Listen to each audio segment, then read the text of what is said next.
ധനമന്ത്രി കെ.എൻ. ബാലഗോപാലിനെതിരെ വിമർശനവുമായി മുൻ സംസ്ഥാന പോലീസ് മേധാവി ഡോക്ടർ ടി.പി. സെൻകുമാർ. UAPAയിൽ പെട്ട സിദ്ദിഖ് കാപ്പന്റെയും കൂട്ടുകാരുടെയും സർക്കാർ ഫണ്ട് തട്ടിപ്പ് മൂടിവെക്കാൻ ധനമന്ത്രി സത്യപ്രതിജ്ഞാ ലംഘനം നടത്തുന്നുവെന്നാണ് വിമർശനം. സമൂഹമാധ്യമത്തിലൂടെയാണ് ടി.പി. സെൻകുമാറിന്റെ വിമർശനം. സിദ്ദിഖ് കാപ്പന്റെയും കൂട്ടരുടെയും സർക്കാർ ഫണ്ട് വെട്ടിപ്പ് മൂടിവെക്കുന്നതിനായി ധനമന്ത്രി കെ.എൻ. ബാലഗോപാൽ സത്യപ്രതിജ്ഞാ ലംഘനം നടത്തുന്നുവെന്നാണ് മുൻ സംസ്ഥാന പോലീസ് മേധാവി ഡോക്ടർ ടി.പി. സെൻകുമാർ വിമർശിക്കുന്നത്. സമൂഹമാധ്യമത്തിലൂടെയാണ് അദ്ദേഹത്തിന്റെ വിമർശനം. തീവ്രവാദി സിദ്ദിഖ് കാപ്പന്റെയും കൂട്ടരുടെയും സർക്കാർ ഫണ്ട് വെട്ടിപ്പ് മൂടിവെക്കാനായി ധനമന്ത്രി ബാലഗോപാൽ സത്യപ്രതിജ്ഞാ ലംഘനമാണ് നടത്തുന്നത്.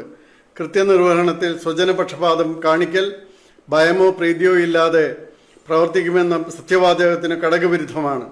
കേരള പത്രപ്രവർത്തക യൂണിയൻ ഡൽഹി ഘടകം സെക്രട്ടറി ആയിരുന്ന സിദ്ദിഖ് കാപ്പൻ 2020 ഒക്ടോബറിൽ UAPA കേസിൽ UP പോലീസിന്റെ പിടിയിലാകുന്നതിന് മുമ്പ് സർക്കാർ ഫണ്ട് വെട്ടിപ്പ് നടത്തിയതായി IPRD New Delhi deputy director PRD director report നൽകിയിരുന്നു. KUWJ ഡൽഹി ഘടകത്തിന് പ്രസ് ക്ലബ് സബ് ഓഫീസ് നിർമ്മിക്കാനായി കേരള സർക്കാർ അനുവദിച്ച 25 ലക്ഷം രൂപ ദുർവിനിയോഗം ചെയ്തതായി ഡെപ്യൂട്ടി ഡയറക്ടറുടെ അന്വേഷണത്തിൽ വ്യക്തമായിരുന്നു.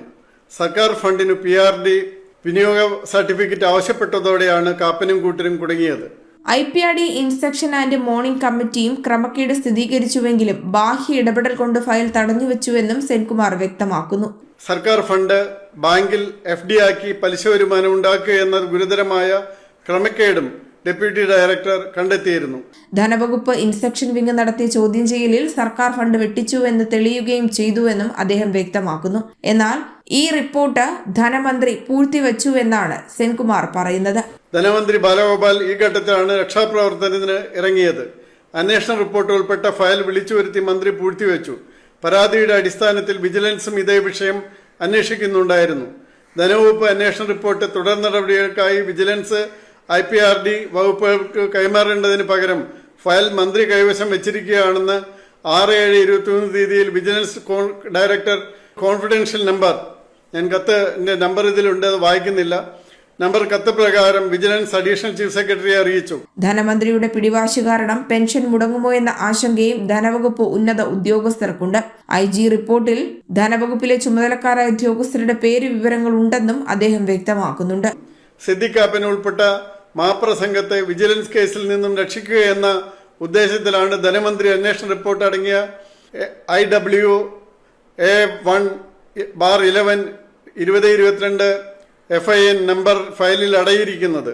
ക്ഷേമ പെൻഷൻ വിതരണത്തിന് കടമെടുക്കേണ്ടി വരുന്ന ധനമന്ത്രിയുടെ പിടിപ്പുകേടുകൾ മറച്ചുവെച്ച് ക്ലീൻ ഇമേജ് നൽകാൻ മാപ്രസംഗത്തിന്റെ സഹായവും മന്ത്രിക്ക് ലഭിക്കുന്നുണ്ട്. കള്ളന്മാരായ മാപ്ര യൂണിയനു കഞ്ഞി വയ്ക്കുന്ന ധനമന്ത്രി കാരണം വെട്ടിലായിരിക്കുന്നത് ധനവകുപ്പിലെ ഉദ്യോഗസ്ഥരാണ്. ജനം, തിരുവനന്തപുരം.